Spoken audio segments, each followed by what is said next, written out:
Good afternoon, everyone. I'm GoLocal Live contributor Chelsea Gay here in the Navigant Credit Union Broadcast Center with our weekly lifestyle segment of what is happening in Rhode Island.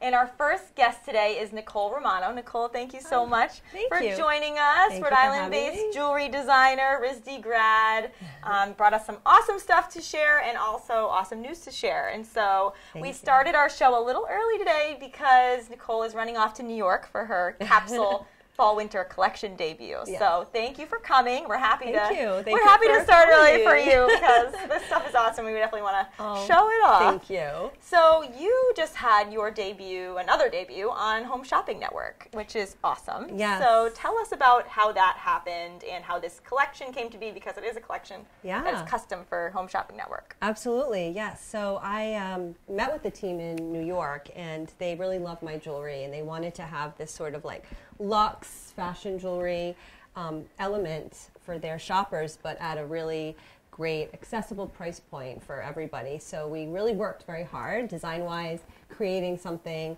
that still had the like oomph of the Nicole Romano jewelry collection, but at an amazing price point. So it was a lot of working from scratch and making sure every little detail was thought out, so it really still embodied the signature feel of the brand. Yeah, accessible, really awesome high fashion jewelry, I think, which is sort of what HSN prides themselves on too, is being accessible to all, because they're really a network for everybody at that point. So tell us about the price points of the product and sort of your inspiration for the line, what the name of it is, kind of what you were going for with this. Yeah, absolutely. So this collection is inspired by tropical plant life. Because it's really cold right now. It just makes me feel warm talking about it. And so I was just in my travels inspired by colors and textures and patterns that I saw and were inspired by. And you can see a lot of that in the details of the pieces, especially the Tilly earring, which I'm wearing. And those are beautiful. This is, I think it might be my favorite. Yeah, it's like a fan style. Yes, and it's super easy to wear. It has this like waved palm leaf detail that's like really catches the light, and these crystal like ombre colorations that you can see throughout the collection. Like this bracelet it's like a blossom. It just reminds me of like a blossom. And we have these like geometric earrings. Beautiful. These are 2-in-1, so they detach. Oh, that's and you awesome. Can have you can wear stud, just the stud, or you can have a dangle, so you can kind of throw them in your handbag, call it a day, and just have like your like 2-in-1 happy hour earrings or whatever. Well, that's a great vacation earring because when you're packing, you can have you're wearing two different things. That's amazing. Absolutely. So the prices range from $49 up to $129. Okay. For this collection, and again, we did not cut any corners. There's like beautiful stones. We use mother of pearl. It was really important for me to have all of the quality and the details in the collection at a lower price, but maintaining all of those elements. Okay, I love this large piece here too, like the pendant. Yes, the pendant piece. That's really amazing. What is this stone in the center? So this is actually, this is why I'm here talking about why I love Rhode Island and manufacturing and the history here. This stone was found here. It's from the 1950s. Wow. And it was literally found here in Rhode Island. It's one of the things that I just love about manufacturing here is these treasures that you find, and it's really what also inspires me. And you were able to reproduce this in all of these. This is the vintage stone. Wow. Yes. So that is it. It is limited, and once the stone is gone, it's gone. So wow, that's amazing. Like a treasure trove here. Yes, it is. And there's like a story in each piece. And that's amazing. Yeah. And so you have a showroom in New York. You have a big connection to New York, but you manufacture here. Yes. And so tell us about why that is. Well, I mean, you went to RISD. You're from Rhode Island, but you probably could move things. Some people move them overseas in New York while you're there anyway. I mean, why Rhode Island? So, as you know, I'm from Rhode Island. So I grew up with my family generations back, being involved and working in the jewelry industry, the historical jewelry industry that we have here.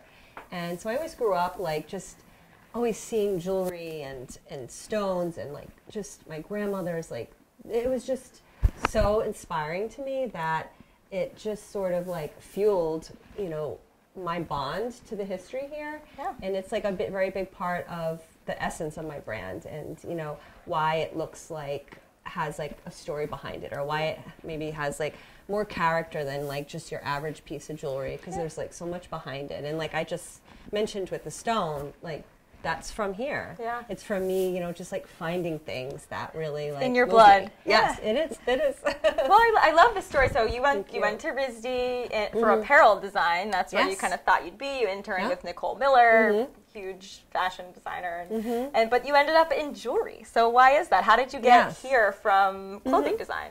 So I started my business in women's wear, and that's what my degree was for at RISD. I started my own business, and then just really organically I started introducing jewelry just for fun into my collection.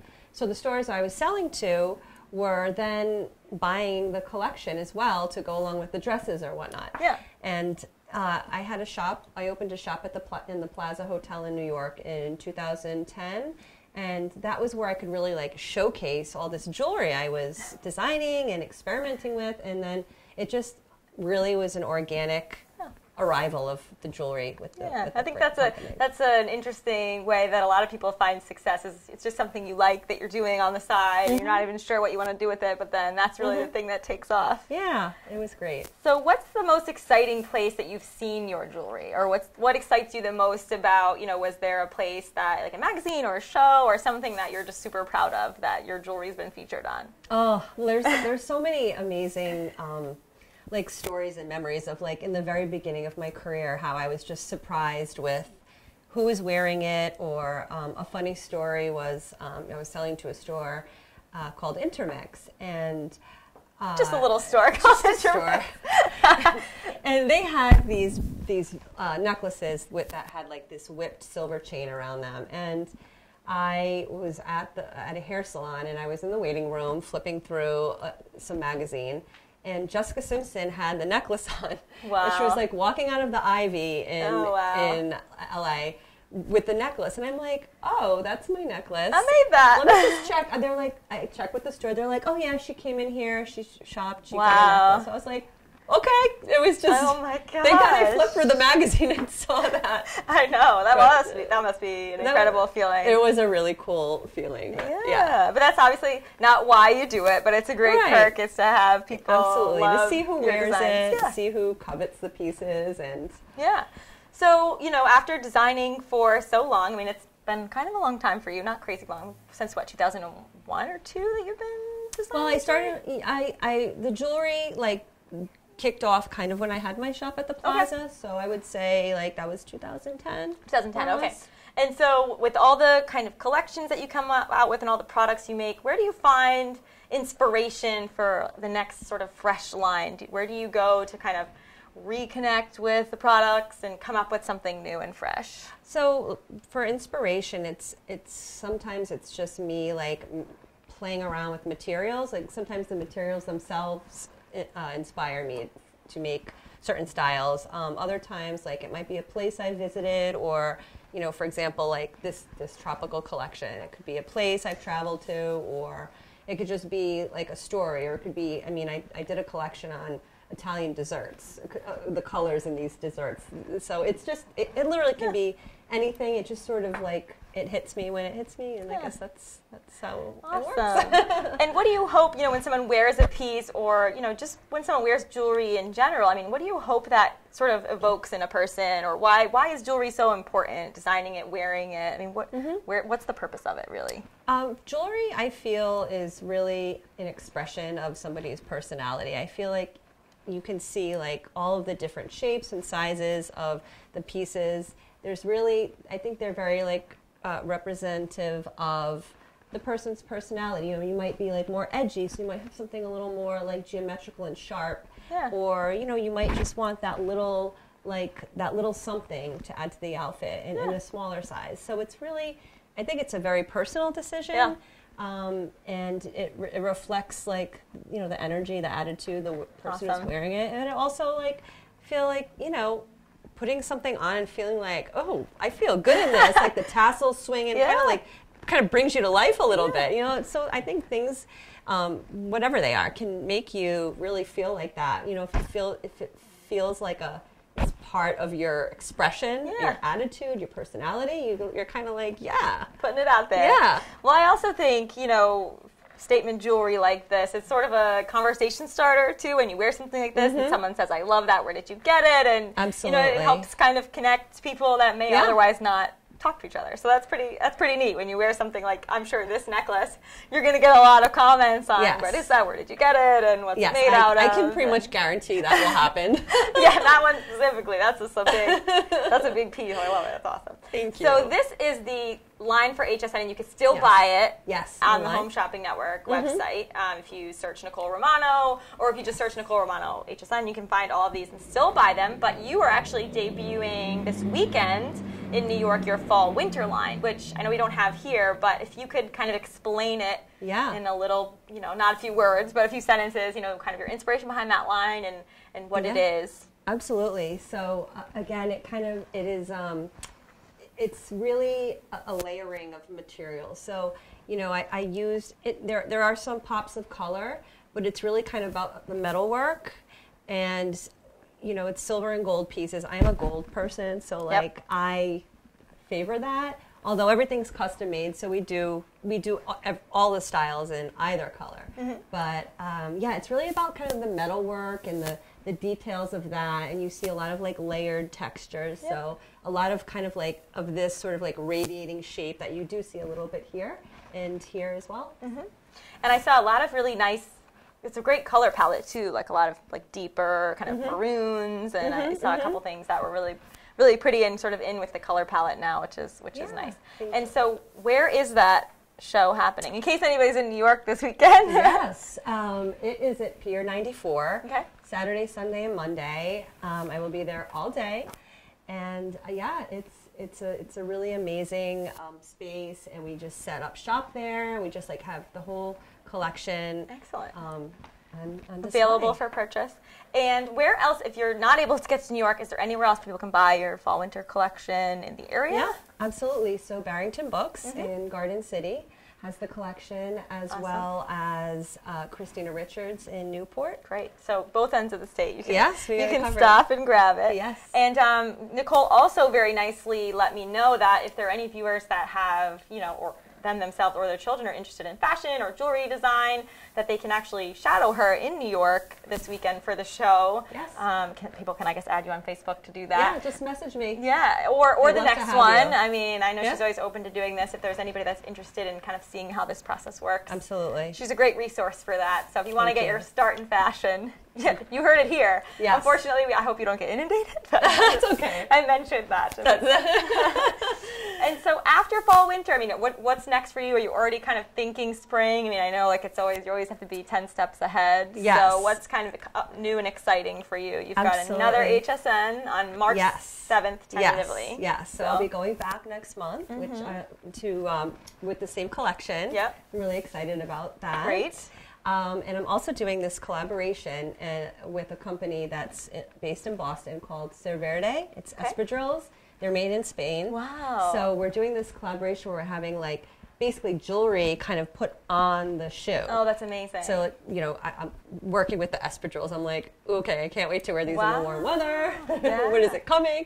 But it's really cool because we have some just all different types of ornaments we're putting on the classic espadrille. Great. Are they interchangeable, or is this going to be we have one that clips on, but most of them are made within the shoe, part of the leather. And where can you get those?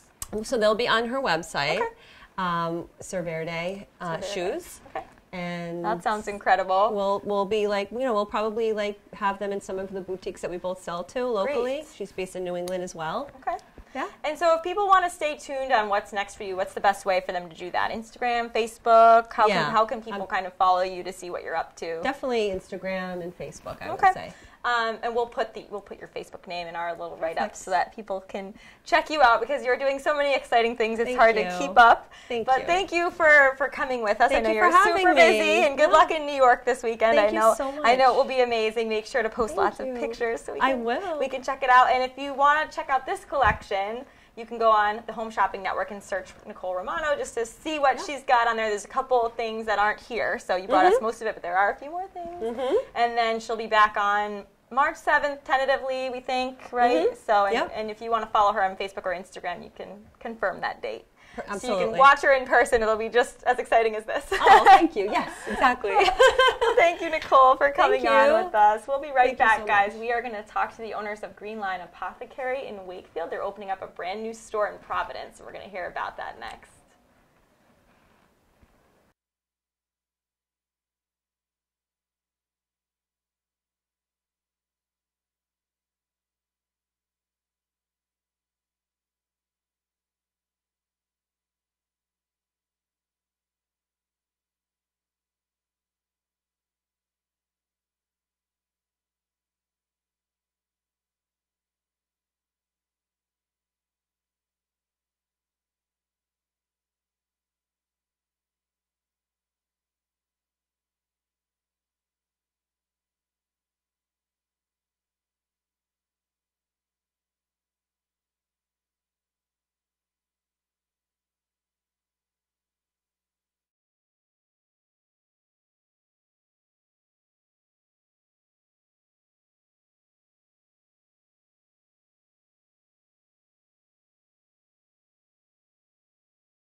Welcome back, guys. We are here with Ken and Christina Prakashanti from Green Line Apothecary in Wakefield, the original. Yes. And I'm sure some of you have been there. It's the cutest little shop. It's a pharmacy, it's a soda fountain, it's an apothecary, it's all sorts of things.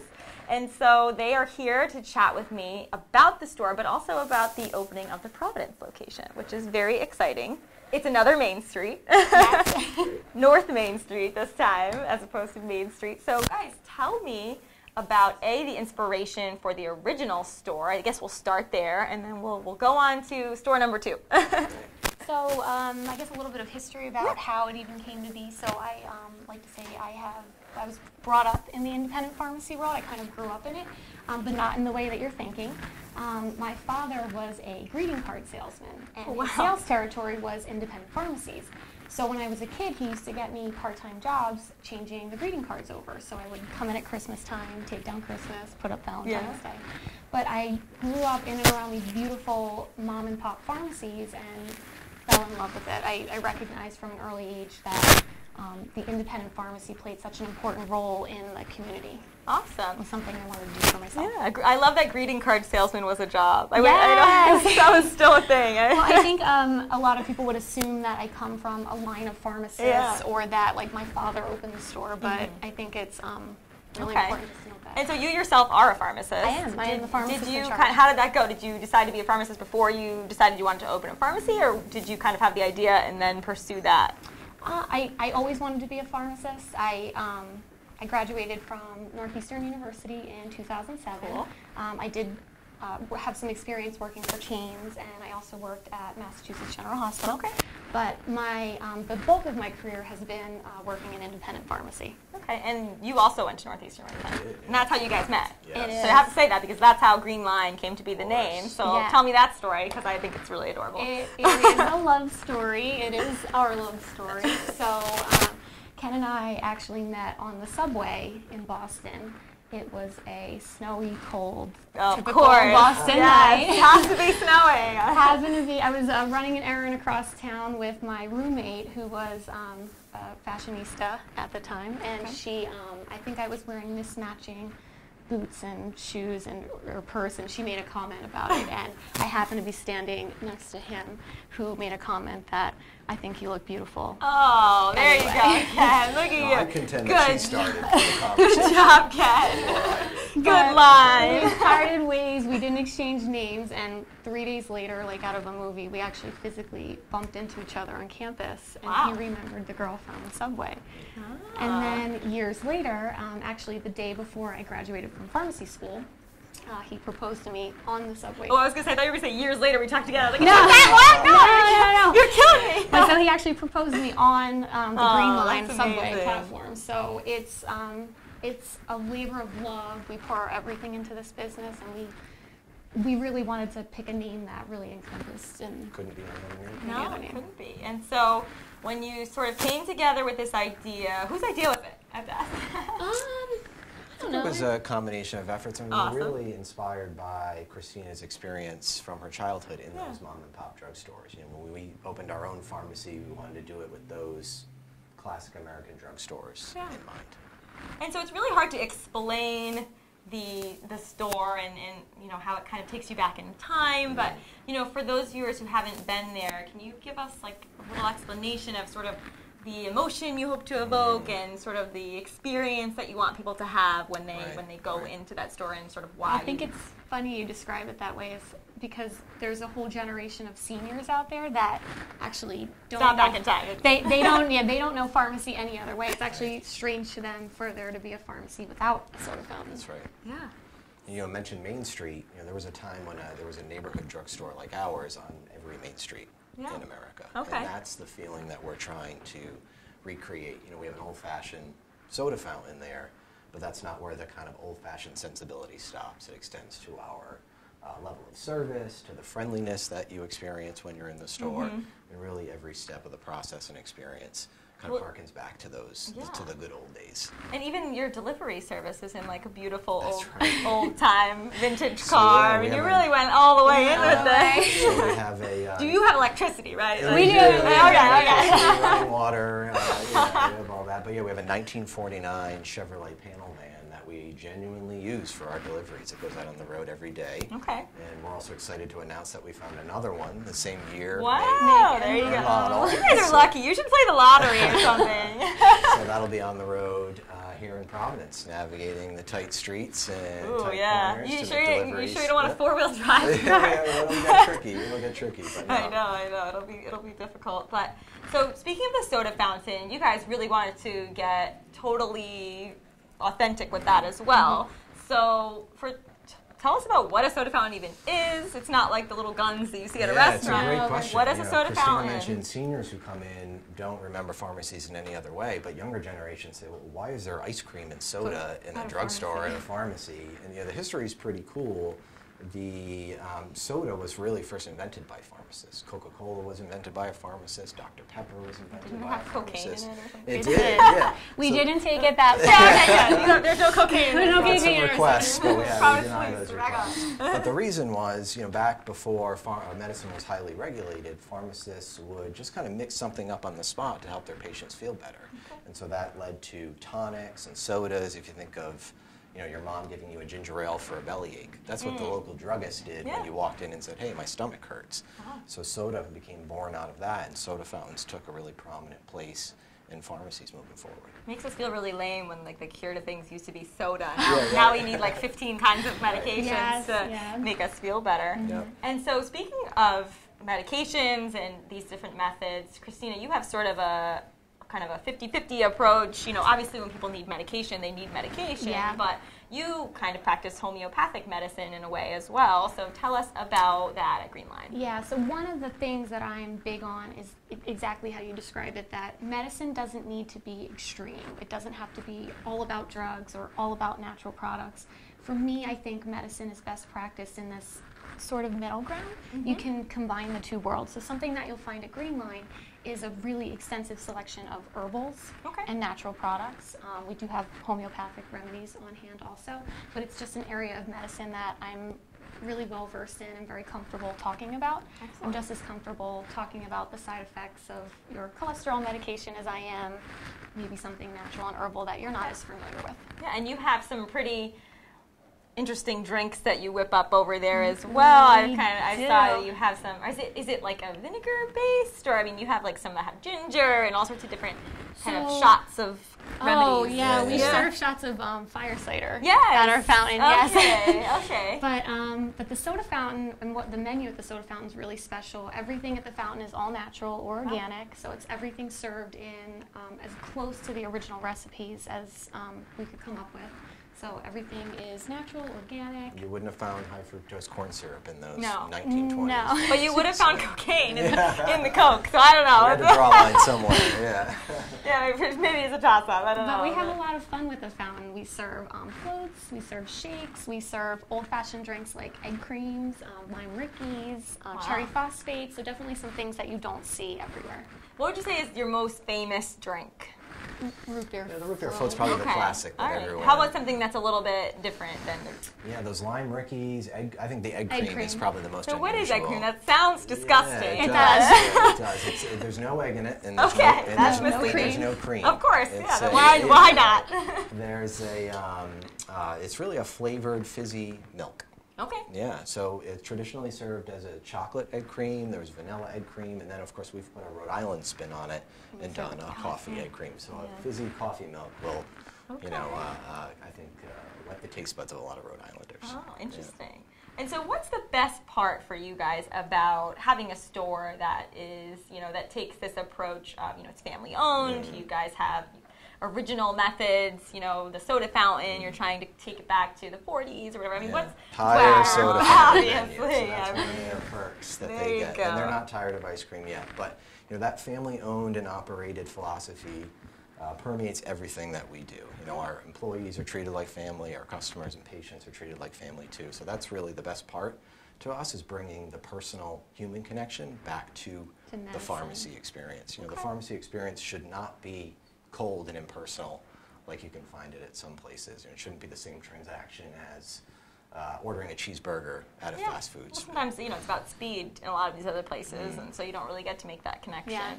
And But that's a miss. We are very fast too. So even though we take the approach, we have old-fashioned service, we have all of the modern amenities that you would find at the bigger pharmacies. You're not typing it in on like an old No. metal We're not using typewriter. this typewriter behind you. Yeah, right here. You can take that home. Yeah, use that. No, but it's we can do all of the things that the big chains can do, but we do it in a much more personal and pleasant way. So I like to say I'm adding some whimsy into what is otherwise an unpleasant experience for people. Nobody likes to go to the pharmacy. And so that brings me to my next question, which is a lot of family-owned mom and pop, individual one-off pharmacies haven't made it in this state and plenty others, and you guys are opening another store, which is sort of why I wanted to have you on to talk to you, because obviously you're doing something right and you're expanding. And so why do you think that you're able to, keep surviving and thriving in an industry where it just seems like everything is consolidating to big box? Yeah, it's a great question. I think we set out to do something that feels old-fashioned, and that applies to the soda fountain. We apply a old-fashioned sense of service to all of the transactions at our pharmacy, but we do that combining all of the modern efficiency of a present-day pharmacy. And that's really the secret sauce for us. And the very cool delivery car. Yeah, and the 49 pin.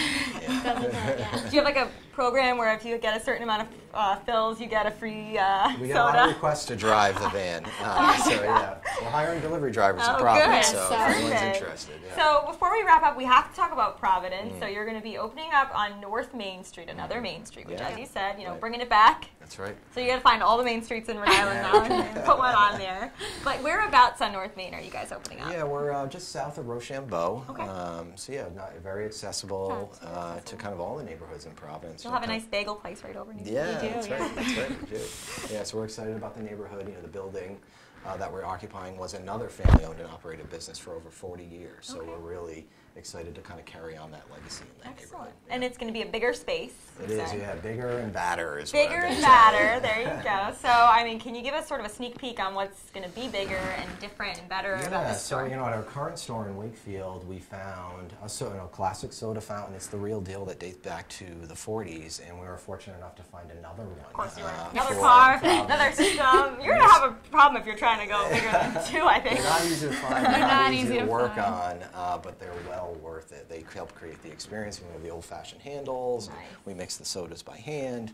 So we do everything the way you would have found it, you know, decades ago. And this fountain we actually found on a main street in Stroudsburg, Pennsylvania. There It you comes go. from the first ever department store in the state of Pennsylvania. Wow. And it was just sitting unused in the basement of this building. And we rescued it, restored it, and it's sitting in the building right now. Yeah. You rescued that Yeah. system. You did. Gave it a good home. That's it, yeah. We're going to take care of it. We're going to take it out for walks. And, Excellent. Good. Good. We're all about rescue here That's in it. New England. And so, still going to have delivery. You've got the Yes. awesome car. Yeah. Is there parking over there? There is, yeah. We have a good. parking lot So attached to you'll the be able- building, That's yep. good. People will fight you for that. Yeah, Lots that's of right. stuff to Yeah, do. parking's competitive. But we're a full-service pharmacy. You can fill all your prescriptions with us. We accept all the same insurances as the chain drug stores do, but it's a much better experience. So Yeah. we invite everyone in Providence to transfer their Great. prescriptions to us, and they can come pick it up, or we can deliver it to their home Awesome. or workplace. And so in Wakefield, it's sort of kind of, I don't want to say it's sleepy town, but Wakefield is near the beach. I think it's a different demographic than Providence. So what do you say to the younger, fast-paced Providence demographic about why they should check out Green Line and kind of what their experience can be there? Yeah, it's a great question. Providence is an independent city, and we feel that it needs independent pharmacy. Like we talked about, the pharmacy experience need not be impersonal, but it also need not be inefficient. So we're trying to recreate what we brought to South County here in Providence by combining the best of those both Medicine worlds. can be efficient, and it can be personal. And you can get soda. And you can get soda. And egg cream, which doesn't have egg or cream. You're going to get That's a lot of right. flack from the A lot of dairy-free, questions. Yeah, a lot of vegans. questions, yeah. We have a Dairy-free. vegan dairy-free option. Well, obviously, there's no egg or cream in that, but it sounds like it's not. There you go. So do you guys have snacks or like anything like that? What else do you have besides the soda? I figured I'd ask. We do a variety of ice cream, shakes, Okay. floats, soda. We have we stock gluten-free donuts actually, and one of the more decadent menu items is a donut ice cream sandwich. Wow. There you go. Yeah. And you didn't bring me that, so No, I don't. you didn't. Cut off. Didn't bring me egg cream. No, Not that I would have wanted it, 'cause I know what it was. But Ken and Christina, thank you so much for coming on and chatting with me. Yeah. And Thank the North Main location's opening in the spring. That's right. That's We'll right. let you know when we have the final date, Yes. but hopefully sooner than later, Yeah. so Yes. that everybody can go check it out That's right. in Providence on North Main Street, keeping the main streets alive. Yes. So thank you for coming from Green Line Apothecary and sharing your story with us. We love it, and we're excited about the new opening. So wish you all the success. Thanks for having us. And thank you for coming on. Guys, we'll be right back. We're going to talk to Travis Escobar from Millennial, Rhode Island about the Choose RI celebration. We'll be back in just a couple minutes.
back, guys. We're here with Travis Escobar from Millennial Rhode Island, the founder and president of the organization. Travis, thank you for joining me.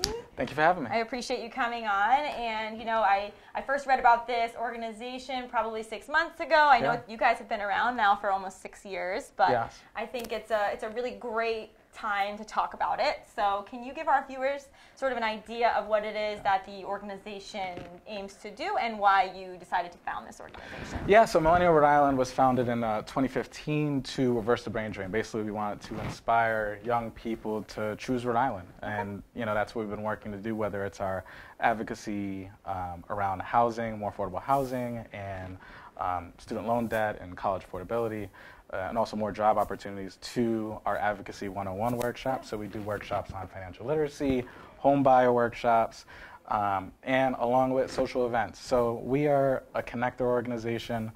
We want to connect people of our generation to friends, partners, job opportunities, housing, and that's what we do. Yeah, here in Rhode Island. Well, it's funny, our CEO always tells me, Josh says that, you know, we have had the same population in Rhode Island for the past, you know, inordinate amount of years. I mean, it just never changes. We don't add to it. We don't subtract. But I don't understand that. GoLocal recently did a op-ed. Yeah, it's very interesting. And so, why is it important? We have some great universities here. You know, we have an Ivy League university. We have one of the best art schools. You know, why are these people leaving, and why is it important that we get them to stay? Yeah, so it's important for Rhode Islanders to retain, attract young talent because, I mean, we're going to see in our 2020 census, if we have the same population, we might lose a congressional seat. So about over $3 billion of our $9.5 billion budget is federal dollars. So to lose one congressional representative is not advantageous to Rhode Island. I think we lose young people because for the brand of Rhode Island, a lot of people see this state as a stepping stone. There's really no other place I'd much rather live than Providence specifically, or than Rhode Island. I mean, you're 40 minutes away from the beach to nightlife opportunities here in the city. So I think what we do as an organization is we have those one-to-one conversations with people, especially new people that just came down to Rhode Island. Maybe they came down for a job opportunity, their partner came down for job opportunities, they're looking for connections here. And what we're trying to do is we're trying to convince them to stay in the state. We're trying to connect them to resources, make sure that they feel part of the community here in Rhode Island. And every single event that we have, we try to point out the people that are just recently here and be like, hey, make sure you talk to that person that just recently moved here, make sure they have friends, make sure they feel at home in Rhode Island. So it's all about connection. It's all about connection at the end of the day. And, you know, we strive to be very diverse as a young professional group, bring a whole bunch of different type of sectors together. But yeah, it's really that personal connection along with the workshops and the education opportunities that we look to provide our members. And so there's sort of a stigma surrounding millennials, I think. You know, all the different millennials are this, they don't know. Millennials have no idea what it was like. You know, there's a stigma of a negativity, I think, a lot of times when you use the word millennial. So, I mean, what does it mean to you to be a millennial, and why do you think it's actually a positive thing, and what should people know that maybe are a part of that stigma about millennials? Yeah, I think what it means to be a millennial, really, it depends on everyone. Everyone, I think, has their own different opinion of what it means to be a millennial. I think our generation is not too different from previous generation. Obviously, there's a lot of technological advances. However, the economic challenges that our generation face is pretty real. Student loan debt, Rhode Island ranks in the top 5 of student loan debt. That is, student loan debt in general, that's just different, right? That's a generational robbery of economic freedom for us. So I think financially things are different, technology things are different, but we all want the same things, right? Our generation wants the same thing as the baby boomers in terms of the American dream, right? A house, a family, kids. You want to see your family succeed. So you see a whole bunch of articles a whole bunch of articles talking negatively about millennials, right? That's just, I don't know where that comes from, but I think what we try to prove is that, you know, we're not lazy, we're not narcissistic, we're not some aliens that sort of dropped down from a different planet.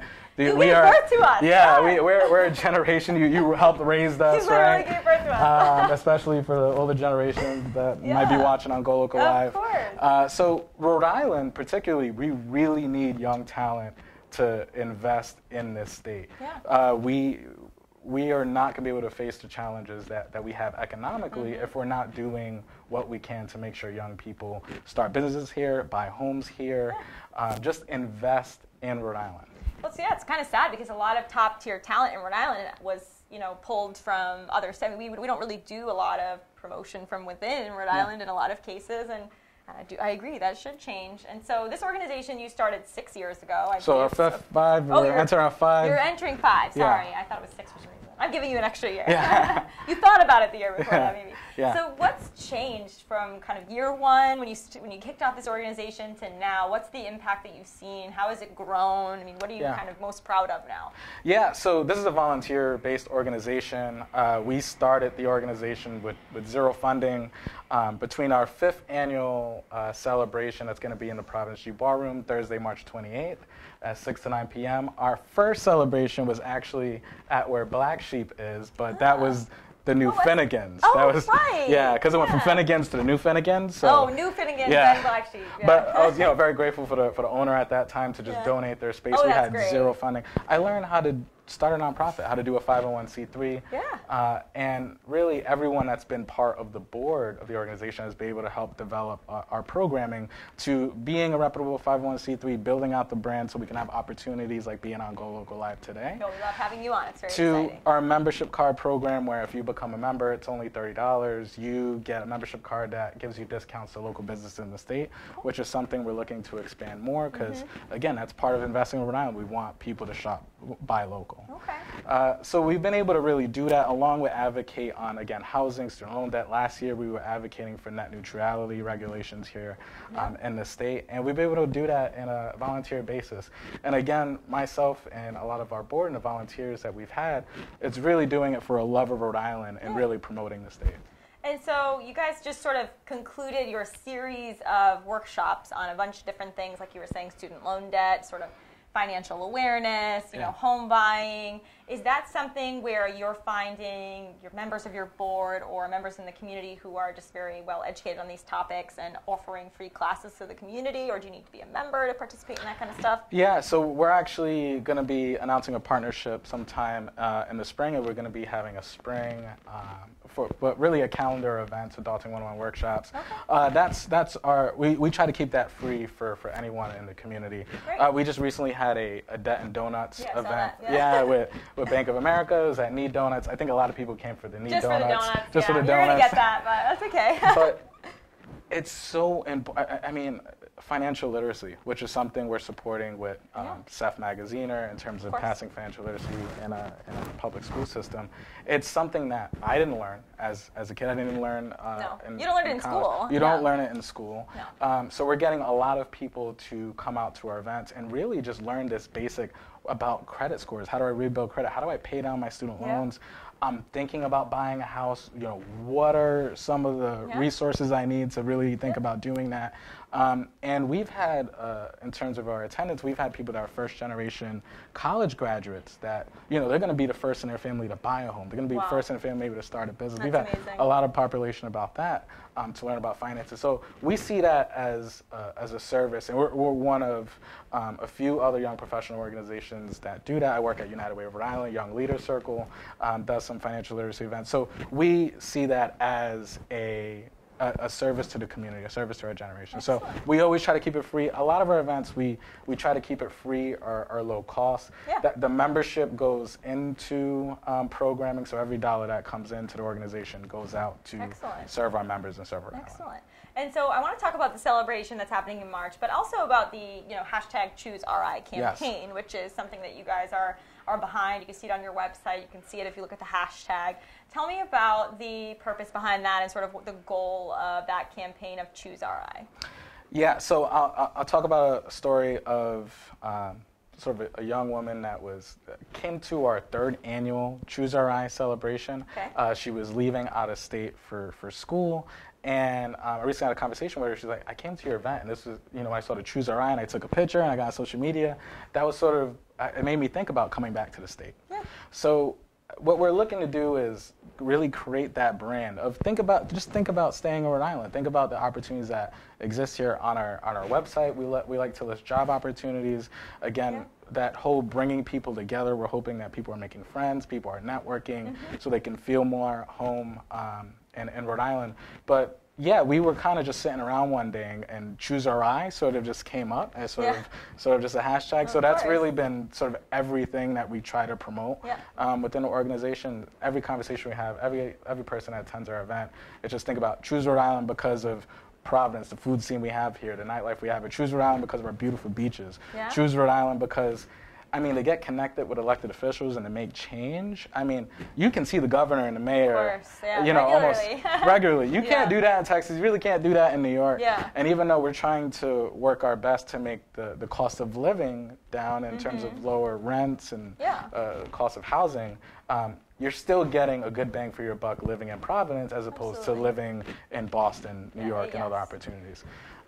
So that's what we look to do. And what the organization is going to be working on in the future is, again, doing more adulting one-on-one workshops around a wide variety of topics, but also enter more into advocacy. We're going to be releasing a policy platform that's going to talk about jobs, housing, and education, because it really is that holistic view around connecting people of our generation with one another, giving them opportunities to create events, so we have volunteer opportunities to do that, and then advocate around issues that impact our generation that could be driving young people out of the state. Excellent. Yeah, we tend to live in our little bubble in Rhode Island a lot of the time, so it's nice to attend things like this to break out of that bubble and to meet people that have maybe in different environments than you and different aspects of life than you. It's probably a really amazing experience. So that brings me to the celebration on March 28th, right next door. Yeah. You guys have grown into a much bigger space now. So tell us about that celebration, and it's the 5th year. You guys are kind of done with the workshops for now. You're starting new ones in the spring. So tell me about the purpose of this celebration and why it's important to the organization, why people should go. So it's going to be a fun time. It's really our big party. It's going to be a fun time. Again, we're at the ballroom. We're going to try to find cool games and music. And we're going to try to find different entertaining ways to fill the space. We're going to try to figure out as much of an entertaining time for anyone that's really attended the Choose RI events before. It's always a great time. If you attend, you're gonna find a diverse space of people. You're gonna meet a whole bunch of cool people that are looking to stay in Rhode Island, looking to network. Again, that could be a new friend, that could be a new business partner. Who knows? Could be a new relationship. There you go. Right, that's important too to keep stay around. So it's gonna be a fun time. We're gonna have live music. We love doing that, but. At the end of the day, it's celebrating just being 5 years of doing this work. It's a volunteer-based organization. I didn't think that we'd get to 5 years at some points, but you just kind of drive each day and just keep going. You just keep snowballing, and again, it's been really a wonderful experience because this is a volunteer-based organization with a lot of people that are part of it. It's been a wonderful experience to just even get to this point, and again, just really promote Rhode Island to a key demographic that needs to stay in the state. Well, we obviously love Rhode Island at GoLocal. Yeah. So I mean, we love organizations that love Rhode Island too. So we're happy to have you on. And if you want to check out the event or any upcoming events, you can go to I believe it's MillennialRI. MillennialRI.com. Okay. We're on Instagram, Facebook, everywhere. Twitter. Check out the Choose RI hashtag. It's pretty cool. I was looking at it earlier today. You can see a lot of people's really awesome stories of why they choose RI, and you can also add your own hashtag Choose RI story. But Travis, thank you so much for coming on. Thank you. We love what you're doing, and we're happy to see it continuing into the spring. So hopefully there'll be a lot more informative events that our viewers can check out to buy their first home or figure out their student loan debt or just figure out their finances in general. So we appreciate you coming on. We appreciate everything you do. And we will be right back in just a couple minutes. We're going to talk next with the Providence Preservation Society about a really great event they have going on this weekend.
Welcome back, everyone. My last guest today is Kate Amaral from the Providence Preservation Society, Hello. board member, event chair extraordinaire, doing all sorts of things over there in the great historic buildings of Providence. So thank you for joining us. We kind of saved this super fun event for last. Woo. Wanted to talk about what's happening this weekend in Providence, in actually a very historic building itself. So first, before we get into this Hollywood fun event, I'm really mad at you because you didn't dress up in Hollywood glam last year. I'm sorry. We got a B on the show, you know, for the gala last year, but whatever, it's no big deal. Emily in the bee costume was pretty unstoppable, so know. I knew I couldn't top that, I was so I didn't want to even wear try. your old Hollywood Didn't want to glam.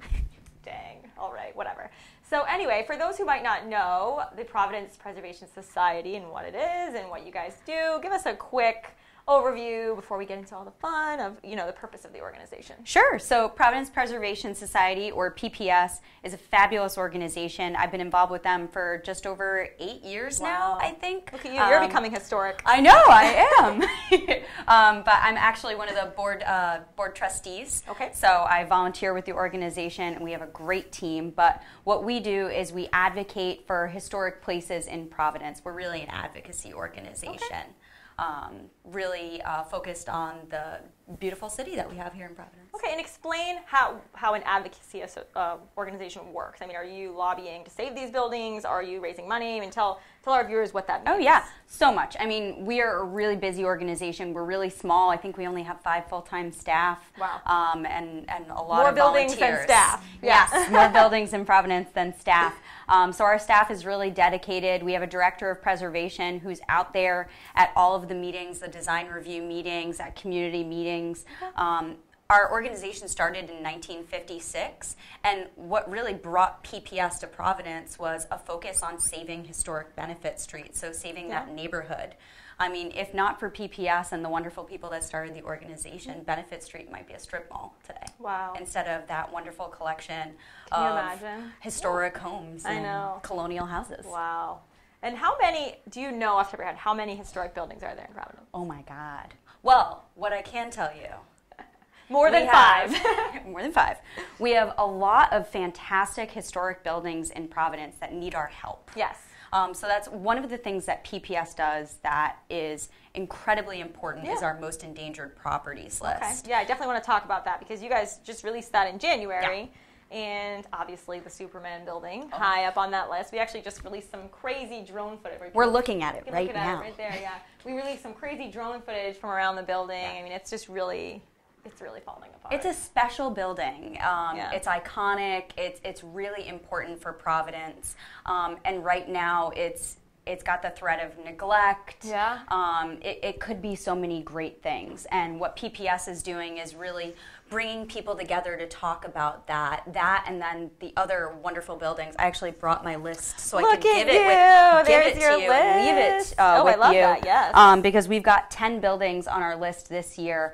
We've been doing this for 25 years, really shining the spotlight on buildings in Providence that are under some sort of threat, and that threat could be neglect, it could be demolition, it could be vacancy, vandalism, and Superman Building, Industrial Trust, as we like to say. Industrial Trust, yeah. It's certainly been at the top of our list for a long many time. years. I think it's, but 1 year it wasn't on. What happened that year? It was like 2015. It wasn't on the list. You've done your homework. Yeah, Thank like you. 2014, 16, 17, 18, but not 2015. So that year there must have been another building. I think we building. had a lot of hope that year. Okay. And right, we wanted to talk about somebody other painted buildings. it. Yeah. Something happened. Yeah, there was something. We had hope, Yeah. which we still do. We still have hope for the Industrial Trust building. Yep. But that list is really shining a spotlight and bringing attention to the wonderful buildings in Providence that need our help. Absolutely. And we're doing a lot. We're going to a lot of meetings. We're bringing people together and trying to find solutions. And we have a lot of really wonderful buildings in Providence that were on the most endangered properties list that are now doing incredible things. It's obviously a very impactful list. I mean, even the venue of the Winter Bash this year, the theater. It's the best success story. We're was so renovated excited last about this year, one. which is crazy. So It's still. I didn't want to get into that yet, but I will get into it because we just did, because it's exciting. So speaking of the impact of this list, which, you know, you can't dispute that it's impactful because these buildings are getting restored, although not this one, but that one's a different story that's enormous. It will. So tell us about the venue of the Winter Bash this year and why it's super special, because it was on the endangered list. Like 4 years ago, I think. So what I'm here to talk about today is a fabulous, exciting party that we hold every year. It's our annual Winter Bash. I'll just move out of the shot. I do. I think my friends are sick of me right now because I get so excited about this party. As soon as it happens, I'm counting down to the next one because this is our 16th Winter Bash. Wow. And every year, Providence Preservation Society finds a space in Providence that's undergoing some sort of transformation, a historic space, and we go in and we throw an awesome party there. There you go. A really good, huge party. And this year is no different. We're going to be at the Bohms Theater in South Providence, which was a most endangered property. It was. It 4 was years, right? 5. Starting in 2009. So close. I did my research. You did. Missed the fate. So Bohms Theater is this fabulous theater in South Providence that it originally opened as a theater. It was a community theater. Actually, at one point, it was owned by the same people that had the Avon, I think, on Thayer Street. Interesting. So a community theater. And then things started not going so hot. It turned into a couple other things. At one point, it was a furniture store. And then With it seating? sat empty. Do you sit and look at the furniture, like in the in the audience? You can fit a lot of couches in a theater. They'll present them on the stage while you sit. But so it was a furniture store, and then it just sat vacant. So in 2009, it was on the most endangered properties list because it's a valuable historic building that could be a lot of great things. And now, fortunately, someone named Fernando Tavares, he saw the potential of this wonderful building, and he is transforming it. And it is going to be an incredible event space. So we are working with him. We are going to be in that space on Saturday, throwing an amazing party. So it's not done yet.